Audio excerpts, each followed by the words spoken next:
The whole of this crazy society is based on money. Ironically, money that has never, does not, and will never exist. It's just figures on a screen. When you go into a bank, you say borrow $50,000. What does the bank do? It doesn't print any more money. It doesn't move any precious metal anywhere. It just types into your account $50,000, which it has pulled out of fresh air. And then you start paying the bank interest on the $50,000. So the whole money system is like, you know in those cartoons where there's a chase going on and all the cartoon characters are chasing each other, and eventually they run over the edge of a cliff, and they don't realize they've run over the edge of the cliff, so they keep running straight ahead on fresh air. And then someone looks down, realizes they're on fresh air, and bang, down it comes. Money is created in an amazing way. Since there is no backing to money anymore, there used to be gold or silver behind money. In those days, money was created when there was a certain amount of gold or silver that was brought into the bank and put into the vault. Then the paper money was issued as more or less like a receipt. Say, we got your gold or your silver in the vault, here's your receipt. It's got a little, it looks like this, and it's got all kinds of decorations around the side. It says you got $10 or $20 worth of gold or silver. It's a receipt. That was how money was created, and then you could bring the receipt back at any time and get your gold or silver swapped back out.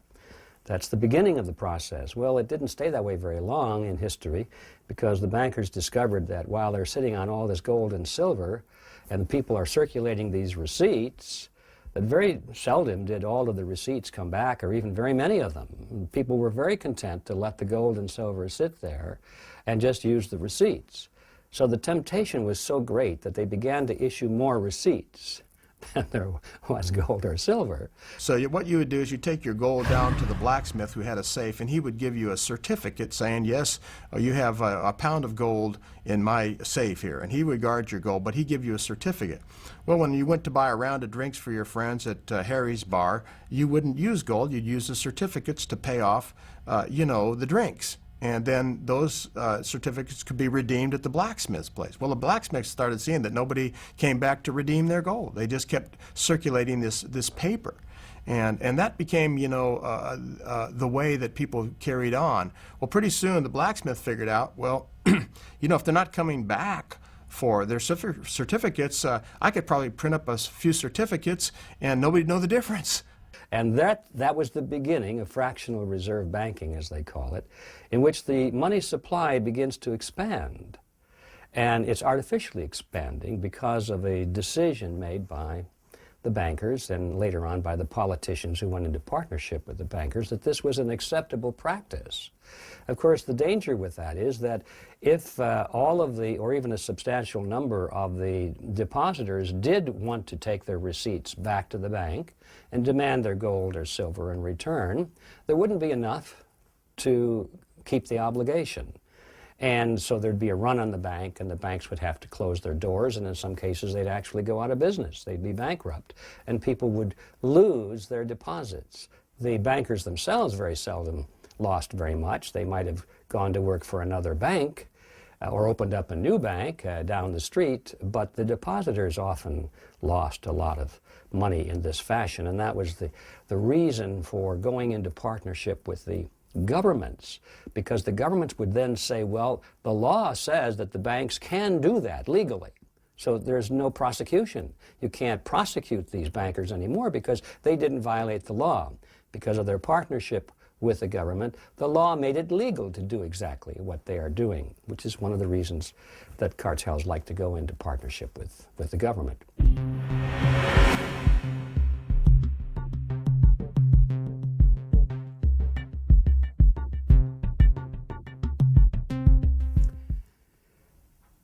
The Federal Reserve is a strange creature. There's nothing quite like it out there.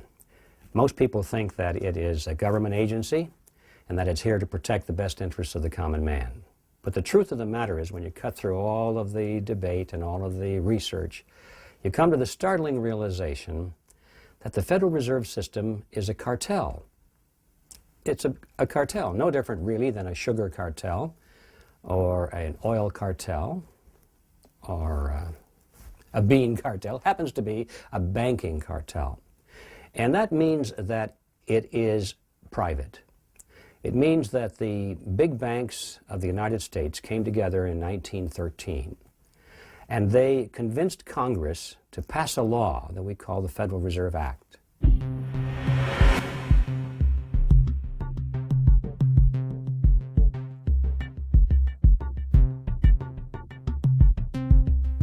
And this law became the embodiment of the cartel agreement.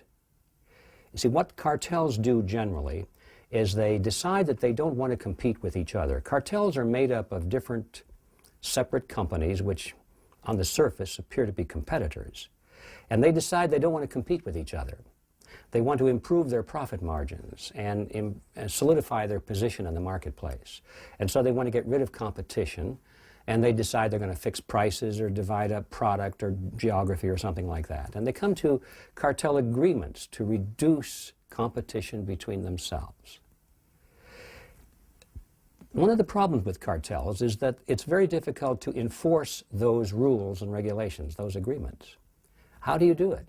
If a member of the cartel wishes to drop out and say, I don't want to play anymore, there's nothing that the other members can do, unless they have made that cartel agreement into law. Now, if they've taken the cartel agreement and they've passed it through the legislature of the nation, now it becomes law, and now when one of the members tries to drop out, they can call the government into play and use the police force of the nation to enforce the cartel agreement, which is why all cartels love to have government involved as a partner. And that is exactly what happened in the banking industry in the United States back in 1913. The Federal Reserve Act is nothing more or less than the laws of the rules and the regulations, the cartel agreement of the banking fraternity. It's how they decided they would reduce or eliminate competition between themselves, and they brought the federal government into it, the Congress, to pass that in the form of law.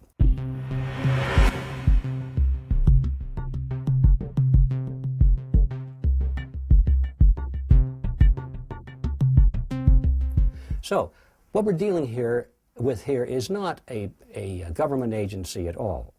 Now, it has some of the trappings of political appearance because the president appoints the directors to the board of directors and so forth, the board of the Federal Reserve System. But the fact is, Congress or the president has no control whatsoever over what the Federal Reserve System does. It's completely independent. So, the question arises, is this good or bad for the American people?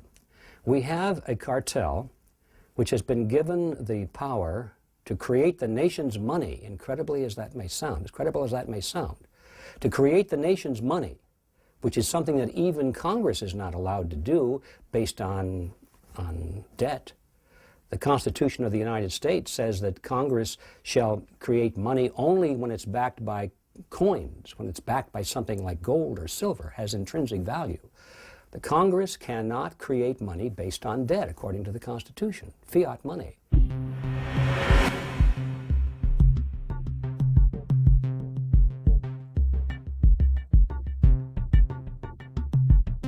Congress actually gave that power, which it did not have, to this cartel, the banking cartel, which we call the Federal Reserve System. It's an amazing power. And so the private banks of America have a monopolistic power to create the nation's money, and they create it out of nothing. There's no gold or silver backing behind it at all. And it's completely up to them as to how much they want to create, when they want to do it, and so forth. They can expand or contract the money supply. Now, supposedly they do this in the best interests of the American people. I mean, when the chairman of the Federal Reserve Board is called to testify before Congress, and he gives his little speech. He says, well, we had to raise interest rates today, or we had to lower interest rates today, whatever the case may be. He doesn't say we did this because it was in the best interests of our banks. He always says, well, we did this for you folks. We did this for the American people. We did this because we were concerned about the economy heating up, or we're concerned about the economy lagging behind. And we don't want people to be unemployed. We don't want inflation to be too high. It's always for the American people. But the truth is, it's a cartel. And all cartels act with the primary instinct of preserving their own best interests first. So is this in the best interest of the United States and of the American people? It is not, because that means that the money supply, which is the lifeblood of everything we do, is totally controlled by a relatively small group of people who we don't even know their names in most cases. And they are using this power to the benefit of the banking system, not to the benefit of the United States.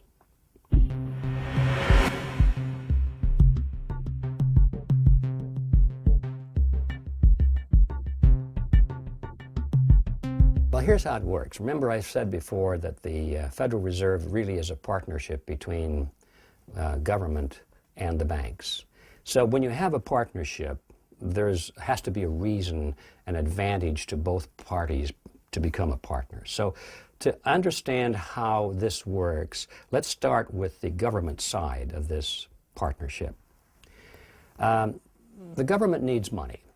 Politicians need money. They need more and more and more money for whatever purpose. But they don't like to raise taxes. They need more money, but they want to lower taxes because that's politically expedient. If they raised the taxes to pay for all of the government projects, why, there'd be such an uproar among the taxpayers that these guys would be voted out of office at the next election. So they don't do that. They increase expenses, and they try and keep taxes low or lower than normal. How do they do that? Well, they borrow it. That's like anybody else would do. If you want to spend more than you take in, you can borrow. You can steal it, of course, which I think is another good analogy. But in this case, let's just stick with the part of borrowing it. So the government goes on record and says, we want to borrow money from the public. And so they offer these government bonds or certificates of some kind or another, treasury notes and bills, depending on their maturity dates. And they offer to pay back that money within a certain period of time, plus interest. So now they have this more money that they needed. The trouble with that, of course, is that after the period of time elapses, they've got to pay it back. Well, lo and behold, when it comes time to pay it back, the politicians are still spending more than they're taking in taxes, and so they don't have it to pay it back. Not to worry, they'll just borrow some more. So they go through a cycle. Well, this time we'll borrow enough to cover the old loans plus the interest and plus a little bit more to expand our government operations. And this goes around and around and around, and we have this thing called the rising national debt. It just keeps getting bigger and bigger and bigger because the politicians are never expecting to pay back those original debts. And in fact, they never will. And you'll see how that works in a moment. They know they never will. The money system will just fall apart before they ever have to face that problem, and that'll be, their children and their grandchildren having to deal with that one.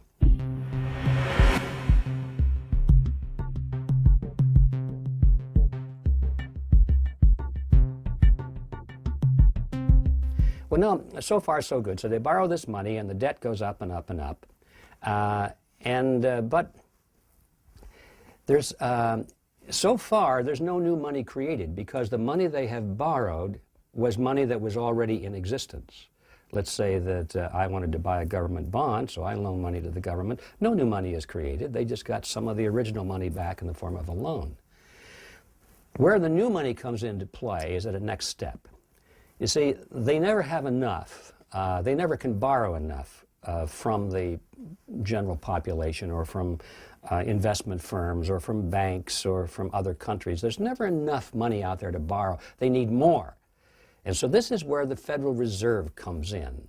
There's usually a margin, anywhere from 7 to 20 to 30% of what they need to borrow that just doesn't exist.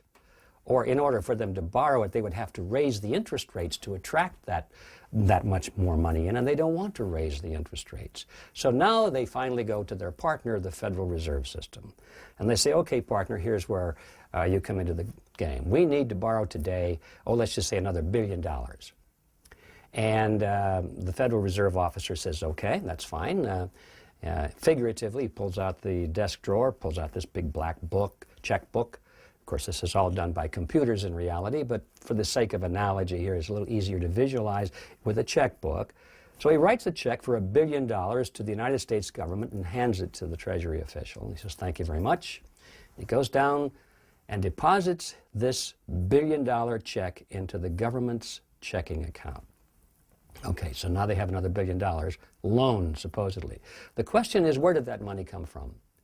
What account did it come from? Who put the money into the Federal Reserve System for that $1 billion to be loaned? And the answer is, nobody did.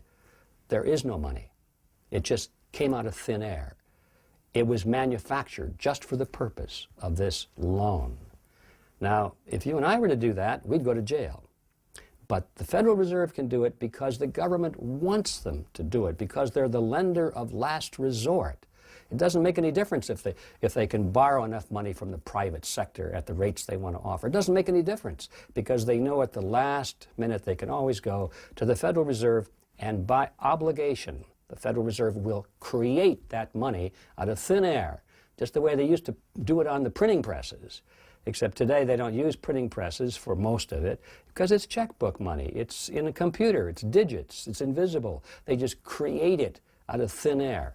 And now this is new money, and the money supply expands on the basis of what money was created for this loan.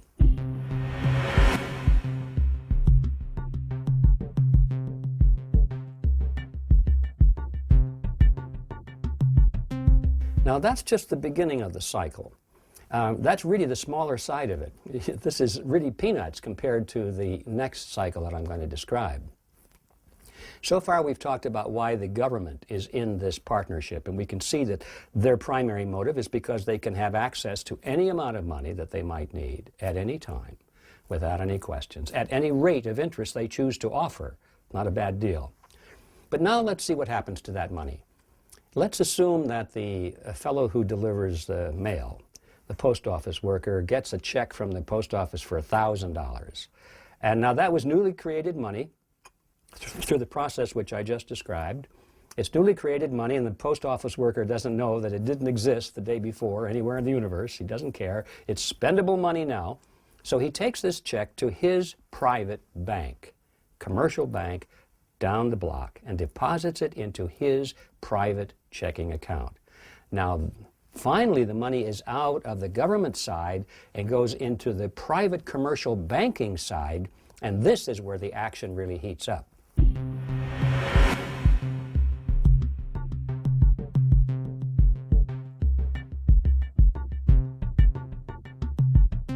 If I were the president of the local bank where this $1,000 had been deposited, I would have been able to stand up in front of the people there in the bank and say, "Attention, everyone, this gentleman just deposited $1,000 into our venerable bank."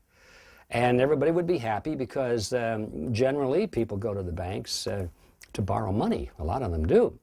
And so they know that if there's money on deposit and there's lots of money to lend, generally that means that the rates of interest are low.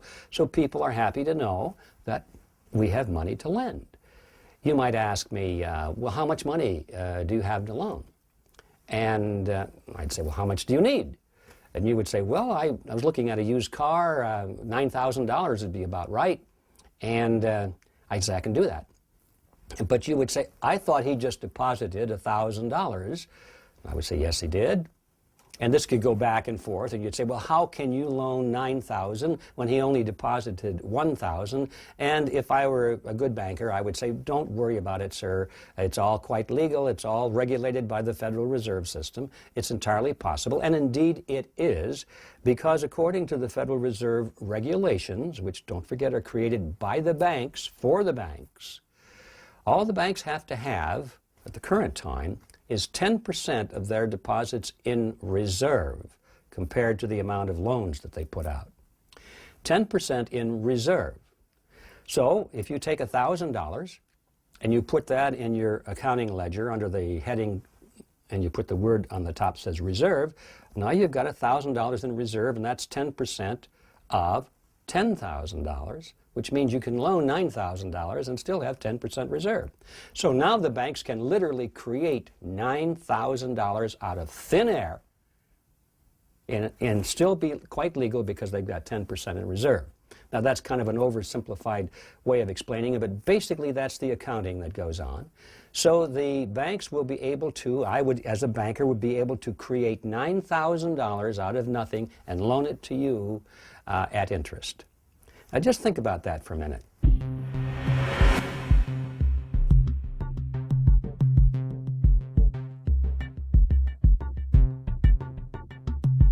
When the government gets money created out of nothing by the Federal Reserve, it uses it for its purposes. It spends it on its programs. But when the banks create that 9,000 for every 1,000 out of thin air, the banks don't use it for their purposes. They don't build their buildings with it and pay their employees with it. They loan it to us. They loan it to institutions. They loan it to anybody that wants to pay the interest rate on it. And so the borrowers use it for their purposes, but the banks collect interest on it. And that is an amazing thing when you ponder it, that the banks can collect interest literally on nothing.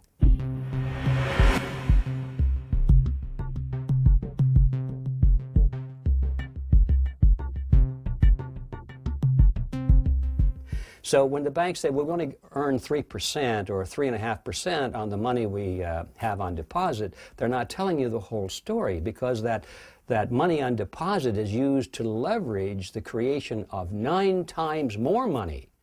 So whatever that interest rate is, you can multiply easily by 9, and that's closer to the real effective interest rate that the banks are making. Or if you wanted to be more authentic, you would say, since this money didn't exist, in fact, there is no money, they're collecting interest on nothing, then the interest rate really is infinity. So it's not a bad business to be in, you might say, which is why, of course, the banks are doing pretty well. And so you're able to create, for every $1 billion that's created out of nothing in order to loan to the federal government, now the commercial banks are in a position to create an additional $9 billion and push that into the economy, also created out of nothing, but push that into the economy in the form of private loans. This is how money is created, not only in America, but now in most of the world, which follows this general pattern. Actions have consequences. This creation of money and expansion of the money supply has a consequence. And not only can the supply expand, but it can also contract. And so we have this boom-bust cycle, which would be very difficult if money were based on gold or silver, because the supply could not expand or contract rapidly or at the whim of some committee or some political group or some motive like that. It depends on how much gold and silver there is. In the days when money was backed by gold and silver, the supply of money remained very stable. It expanded perfectly in proportion to the expansion of the population and an expansion to the economy. So there were no booms and busts in those short periods of time when government didn't allow banks to create money out of nothing.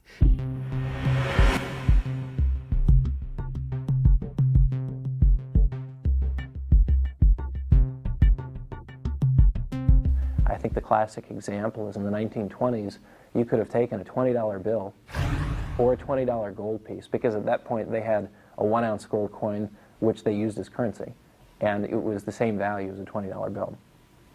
And you could go out and buy a complete suit of clothes, you know, 3-piece suit, tie, the whole works, for either one, a $20 bill or a $20 gold piece. Today you can still do the same thing, assuming that it's a modest suit and not an Armani or a Canali or an Italian vintage, but you can spend $800–900 on a good suit of clothes, and your $20 bill has maintained its value, or your $20 gold piece has maintained its value. It'll still buy it. Your $20 bill may take you to the movies, you know, popcorn, gummy bears, the whole ball of wax. So it takes more dollars today to buy the same things. That's the consequence of inflation.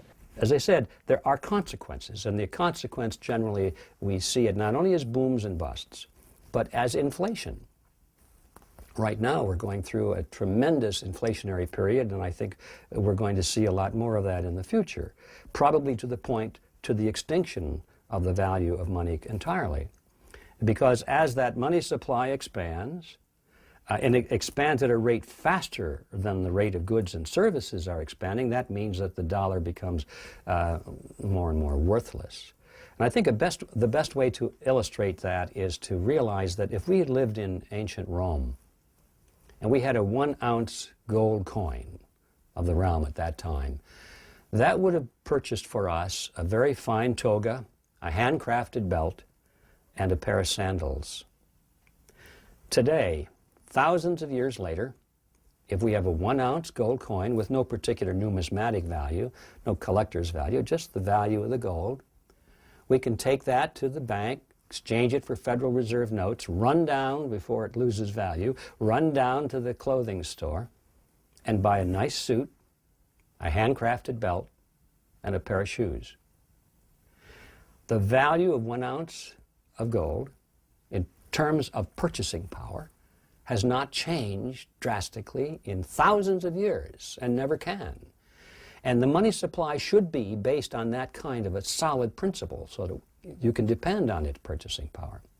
But when you've broken loose from a backing in the monetary system, and now you have just politicians and bankers deciding how much money is going to be created, now you've got this expansion, you've got the devaluation of the purchasing power of the dollar, and you have this thing called inflation, which means that your savings are being wiped out. The truth of the matter is the average man today, he can work a whole lifetime, and he can put his savings into a savings account in terms of dollars, and when he gets to the end of his career, those dollars will be withered and withered and withered and practically zero. So inflation is a tax. It's a hidden tax, but it's a very real tax, and it's perhaps the most dangerous of all the taxes. That is the heritage of the Federal Reserve System.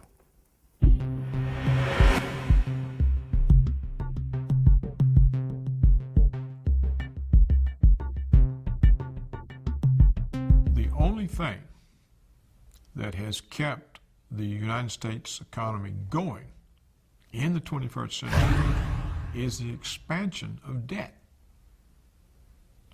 It's all based on a buildup in consumer and government debt. The main way they kept it going was they gave credit cards to everybody.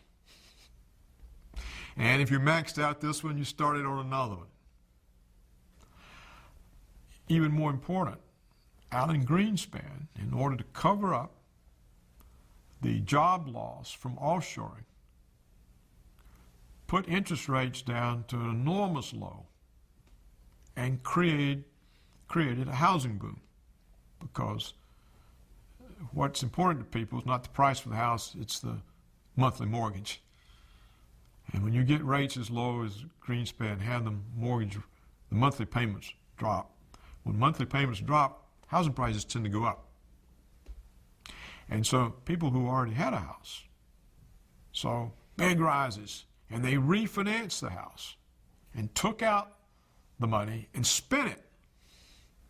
And so we've had an economy moving along in the 21st century because people are running up credit card bills, and because they were refinancing rising house prices and spending the equity they had in their homes. Now, what's happened? The housing boom is over. There's a bust. Associated with that bust, we have these very curious financial instruments, these subprime loans that were packaged and sold as derivatives, and now they are tending to bring down the entire banking system. And what are financial institutions holding these subprime derivative, these securitized packages? What they're doing to maintain their balance sheet is to sell off their good assets, their stocks in good companies, their bonds that aren't in trouble. And so that's pushed the stock market down, do you see? So the balance sheets of the banks are impaired. No one knows where this is going to end. We've had dire predictions. I don't know where it's going to end either. But these huge amounts of these subprime derivatives and securitized loans that people hold. There's no market for them. No one knows how bad the hit is. And so now the Fed wants to ease money and put more money into the system, but the banks are impaired. Do the banks, who they're going to lend to? They're going to lend to consumers who can't hold on to their homes from their mortgages, whose credit cards are maxed out. Do you see what I'm saying? Throughout history, no nation has ever abandoned a solid monetary system. No nation has ever taken on fiat currency, which is the currency without solid backing, without having its economy destroyed. There are no exceptions. And I see nothing that gives the United States a free ticket. I don't see any reason that the United States should be exempt from this law of history. It seems to me that we have gotten by pretty well, even though we have followed terrible economic practices. We have delayed the day of reckoning, primarily because the United States dollar was the international exchange dollar. It was the dollar of settlements. And everybody wanted it. No matter how much we produced, it seemed like there was an endless demand for it around the world because they always knew somebody else would take it. So there was a lot of psychological element involved there. That era is coming to an end. In fact, I think it has already come to an end, where nations around the world eagerly want the United States dollar. They realize that we are debauching the dollar so quickly now, we are inflating it so quickly, that it's no longer a desirable currency to have. And so they're looking for alternate currencies. It could be the euro, it could be the yen, it could be anything, but they don't want the US dollar because they know if they hold that dollar very long, they're going to be losing value.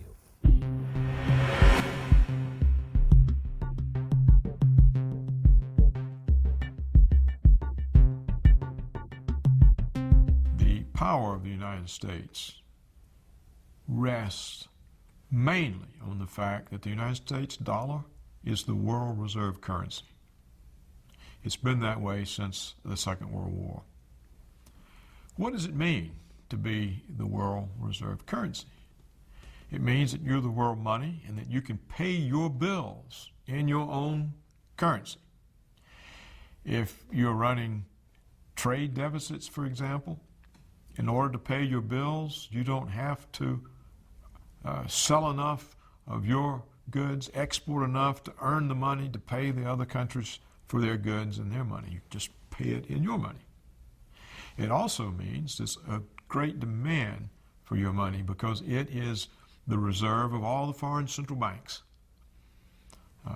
The foreign central banks keep their reserves in your currency. This means there's a huge market for your currency. It means that markets for your assets denominated in dollars, is vast. This means you become the world financial center because any instruments, any investment instrument issued in dollars is liquid. It's marketable anywhere. So these are enormous advantages. They're the advantages that Britain once had. When you lose that advantage, you lose a lot. Now, the United States is in the process of losing that advantage. It's losing it because over time, since World War II, other nations have rebuilt, and we're no longer the only country that can make things. And so you have trade pressures. We also have a new development, and that is offshoring. What many American corporations have learned is they can increase their profits by discharging their American workforce and having their products that they sell in the United States made abroad, in China, for example, or India, where there are vast, underutilized supplies of labor. And there's pressure on companies from Wall Street to improve earnings. and the pay packages of top management are related to performance. So now that it's possible, with the collapse of world socialism around 1990, American firms have been moving more and more of their production for American markets offshore. This is doing two things to the economy. Every time an offshore good comes back in, it counts as an import, so it automatically raises imports. So every time an American firm moves a factory abroad, American gross domestic product goes down, foreign gross domestic product goes up, and the trade deficit goes up, or imports go up, which makes the trade deficit go up. So what we now see is we consume about $800 billion every year in goods, more than we produce.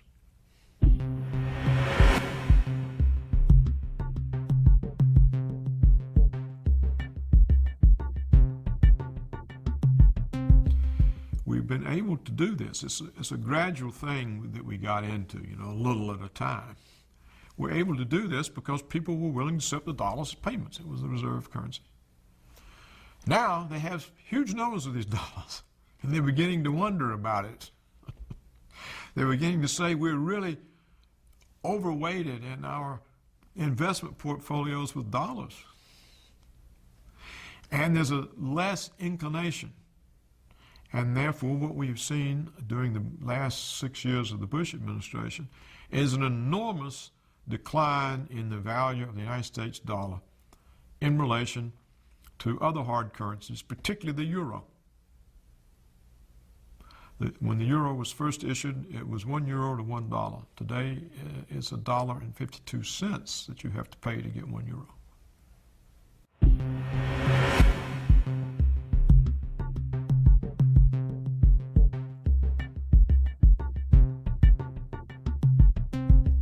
This is an enormous decline.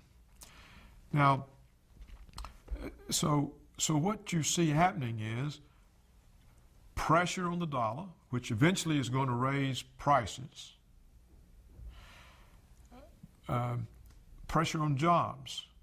In the 21st century, the United States has been able to create net new jobs only in domestic services, non-tradable services. We're not creating jobs in exports.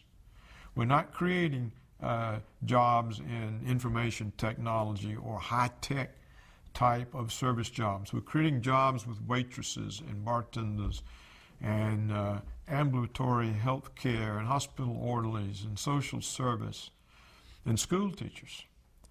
So that what were very strong and important ladders of upward mobility, so people could rise up into the middle class and higher, are being dismantled by the offshoring of middle class jobs and by the importation of foreigners on work visas.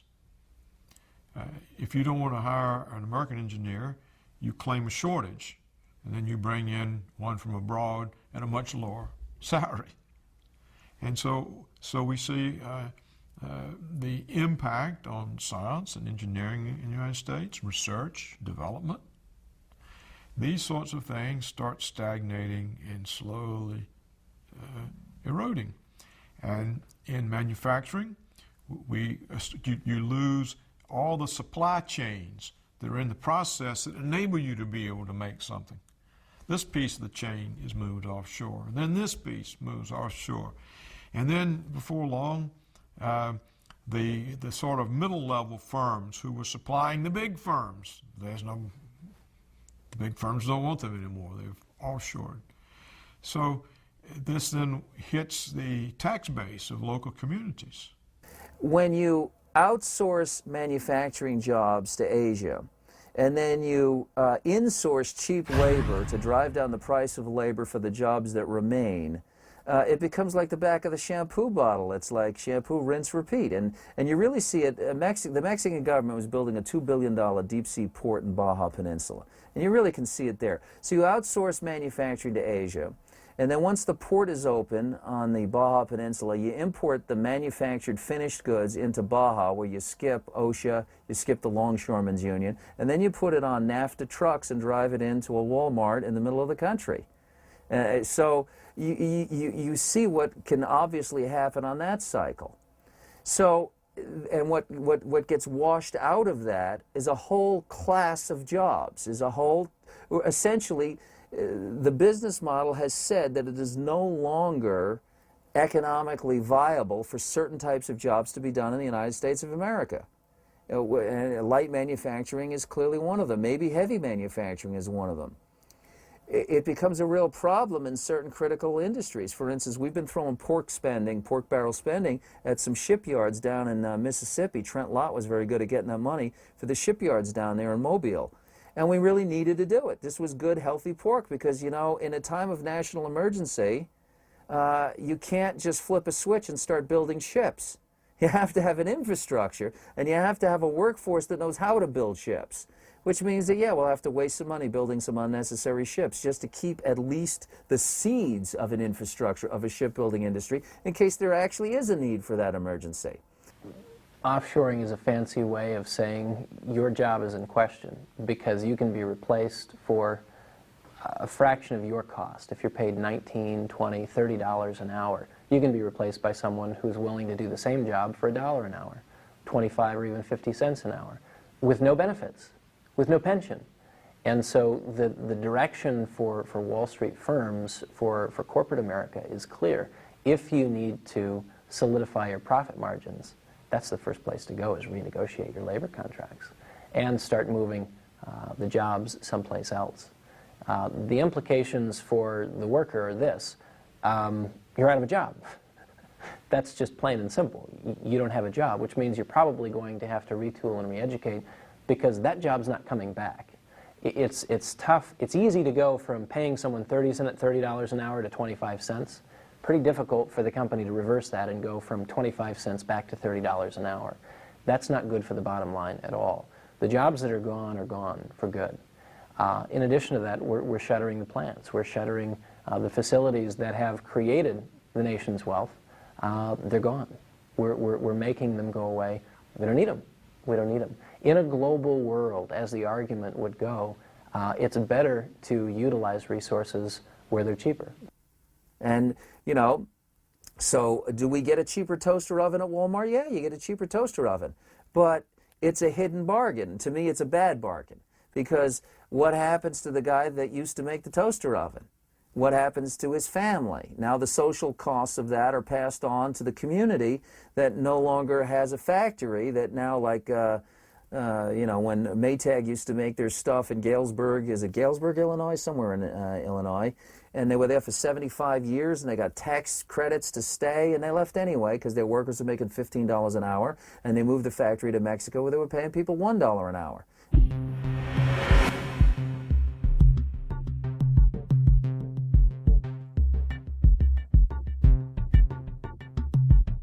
The enormous expense of all this, the red ink, it's a deficit, is financed by the Chinese and the Japanese, who use all the surplus dollars they earn from their trade surpluses of the United States to buy U.S. government bonds.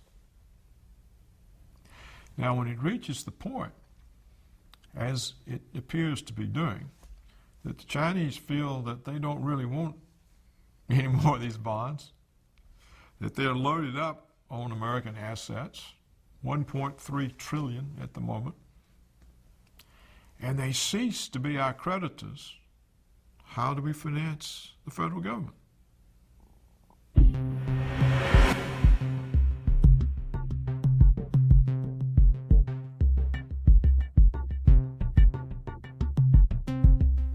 The American saving rate is about zero, so the Americans can't buy the bonds.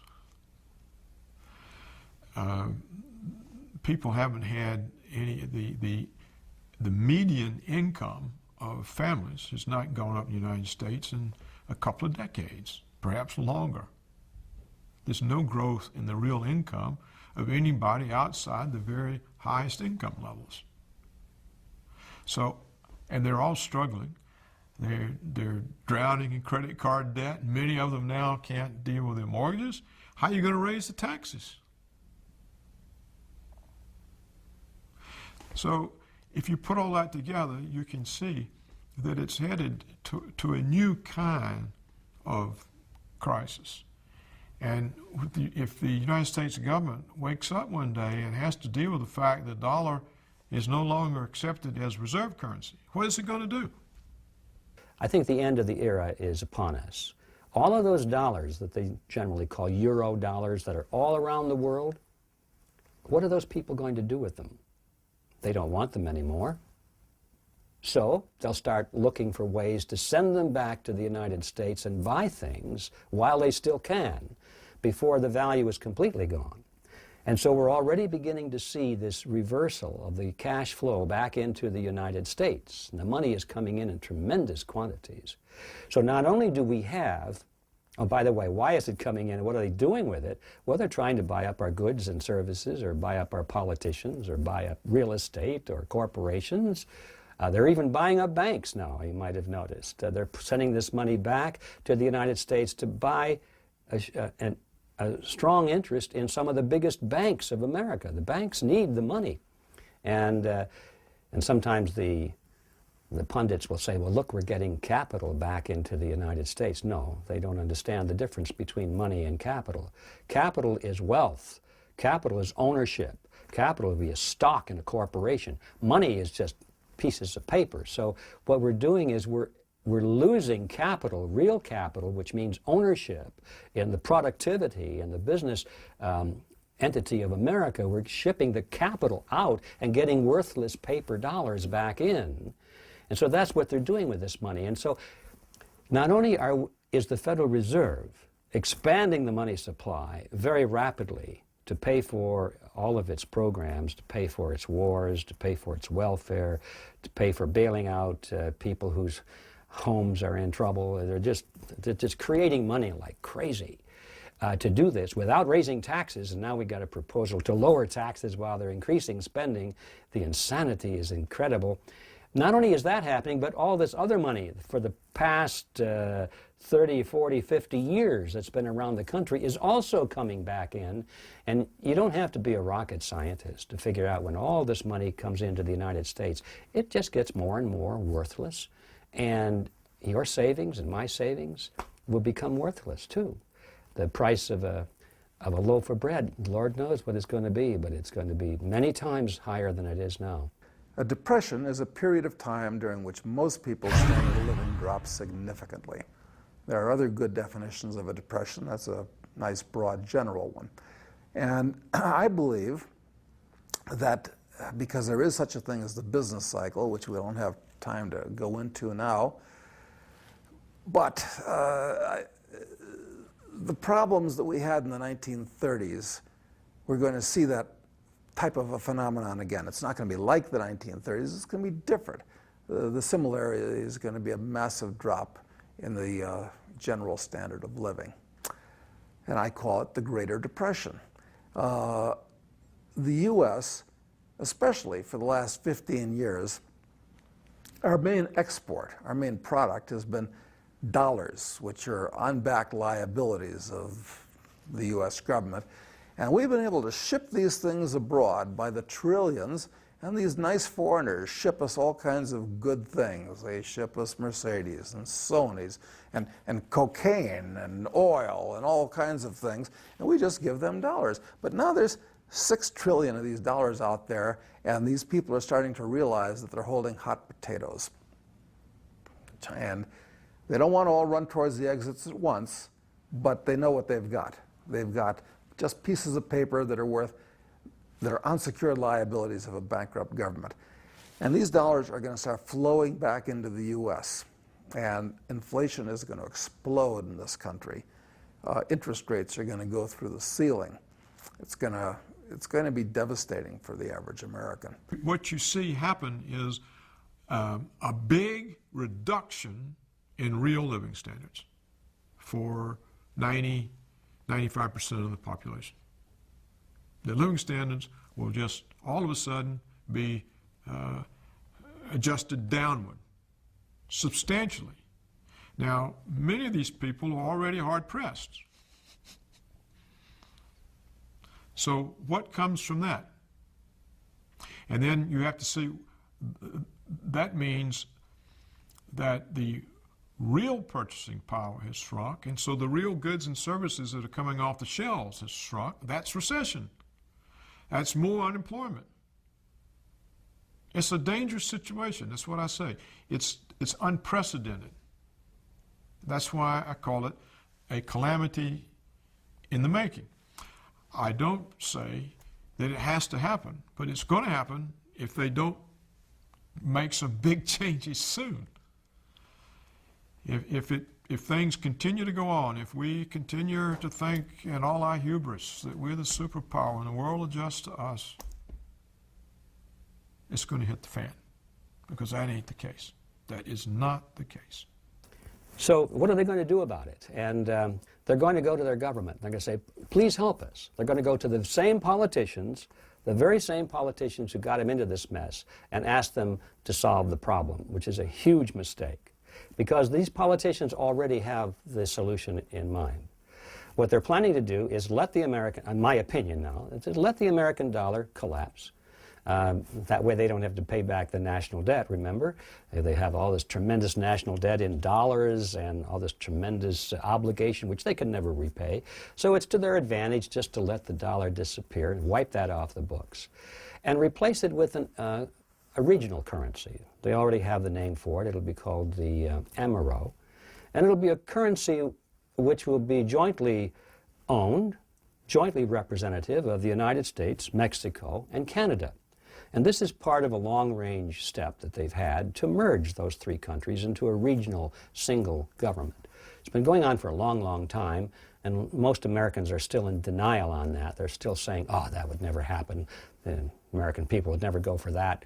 The Canadian people would never go for that. And of course, the truth of the matter is it makes no difference what the Canadian people or what the American people want. It's what these elitists want. It's what the people want who are actually making the decisions.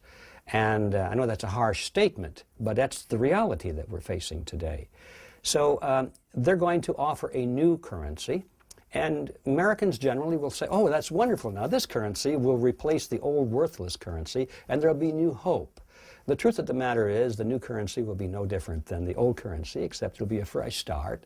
Everybody will be given a new equal number or relatively equal number, depending on how many old Federal Reserve notes they can trade in and that sort of thing.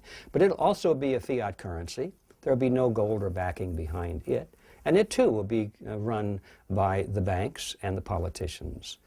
And then the final step beyond that is to merge the Amero with the euro, and they'll be developing a similar currency for Asia and Africa and South America. Get all of those, then finally, and we're talking about maybe 10, 15, 20 years down the line, merged into a single global currency. Now at that point, there'll be no place else to go.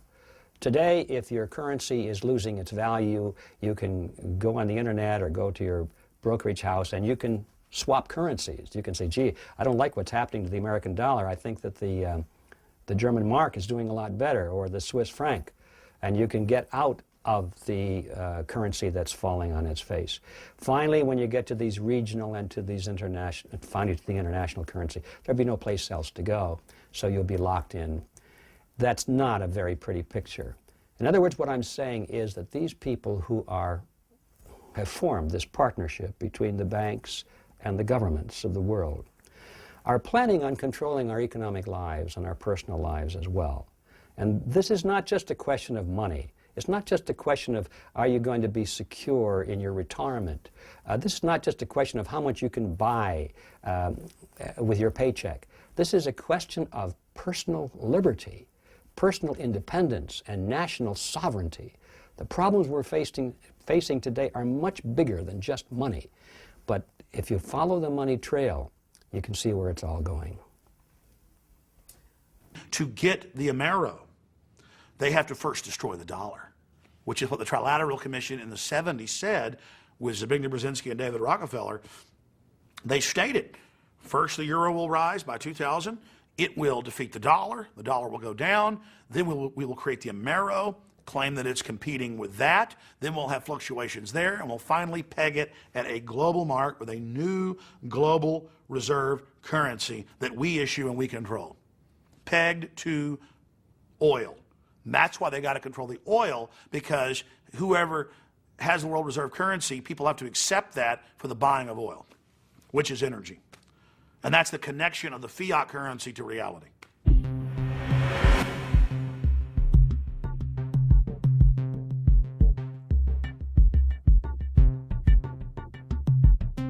I spoke years ago at a conference, an economic conference, about the world economic system. And this guy came up to me afterwards, and he was someone who got his money, playing the Las Vegas casino, known as the Wall Street and the commodity markets and all that stuff. And he wasn't very convinced. Anyway, I met him 3 months, 4 months later, and he said, my goodness me, he said, I can see what you're saying. He said, what I've noticed is every time Alan Greenspan, then head of the Federal Reserve, was about to make a statement, 2 or 3 days before, the major players in the stock markets, commodity markets, etc., got into something and out of other things. And every time, the effect of Greenspan's statement has been to push up what they got into and push down what they got out of. Why? Because they wrote his statement. The whole economic system is about whether people have confidence in it, and the confidence comes from the people who run it. And so what we're going to see, and we've started to see this with Greenspan, is we're going to see more and more negative statements about the economy, and we're going to see a breaking of confidence in it, and therefore we're going to see its demise, its collapse. Now, this won't collapse catastrophically for the elite, because people say to me, well, why would these elite people, why would they crash the stock market when they had lots of money in it? Well, if you know a stock market is going to crash or a commodity is going to crash because you're the one who's going to crash it, then what do? You get out of it just before the crash, you let it crash, and then you buy up vastly greater amounts of that at a few cents on the dollar, and then you increase the confidence and up it goes again, and now you own vast amounts more than you did before. There was the famous story, infamous story, of the Rothschilds at the time of the Battle of Waterloo, when the Rothschilds put out the false rumor in the London financial district that Britain had lost the Battle of Waterloo. And of course, everything crashed. And then came along the real news, the real truth, which is they'd won the Battle of Waterloo and the stock market went flying up again, except when it crashed, the Rothschilds had agents all around buying up stocks on a few cents on the dollar. And at the end of that day, the Rothschilds were vastly more wealthy and powerful than they were before. So if a stock market crashes or an economic system crashes, it's because those who move trillions of dollars around it every day have made it crash. And in a world where money is king, where money decides choice, where money decides life possibility, what greater way of creating chaos and fear than a collapse of the economy? And we're already seeing that happen. It works like this.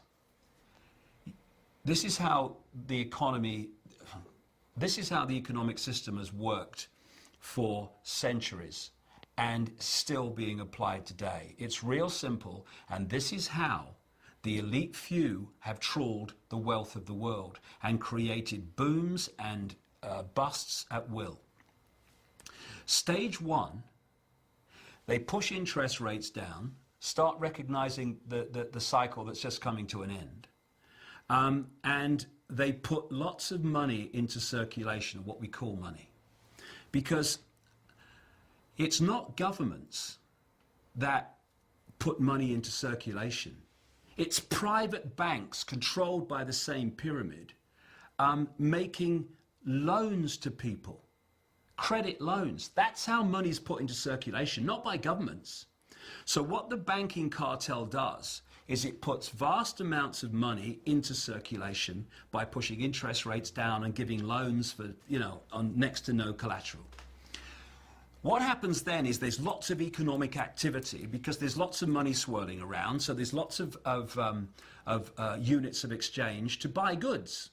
So what happens is people get more confident, they take out more debt themselves, because, we can have a bigger house now, darling. The economy's doing so well, we'll have a bigger car, we'll have 2 holidays, vacations a year now, or 3 maybe, because we're doing ever so well. And what do businesses do? They get into more debt, because crikey, we've got all this demand, we've got to invest in plant and machinery and more staff and all this, so we can meet demand. And then that is in effect the elite, economically, putting the fishing line out. And then at some point, and we're closing in on that point now, they start reeling the fishing line in. Because what they do is they start pushing interest rates up. Now what happens is lots of money that was circulating here, buying things and creating economic activity, is now going out of the economy to pay increased interest rates on the debts that people have. As a result of that, there's fewer things being bought and sold. Companies don't need as many people working for them. They're now stuck with all this debt and all this plant and machinery that they had that they don't need anymore. People can no longer pay their mortgages, so now there's a problem with the mortgage companies, and they have a problem because they've got to lose their home. And as more and more people do that, the value of homes goes down until eventually it's a point where they're worth less than you actually paid for them. And what we're seeing then is a bust being manipulated. And it's happening for one reason and one reason only. The amount of units of exchange in circulation is being removed from the economy. What we're seeing now are the signs that they're now manipulating a bust in this very way to create as much chaos and panic and fear as possible, because panic, fear, and chaos are a manipulator's dream.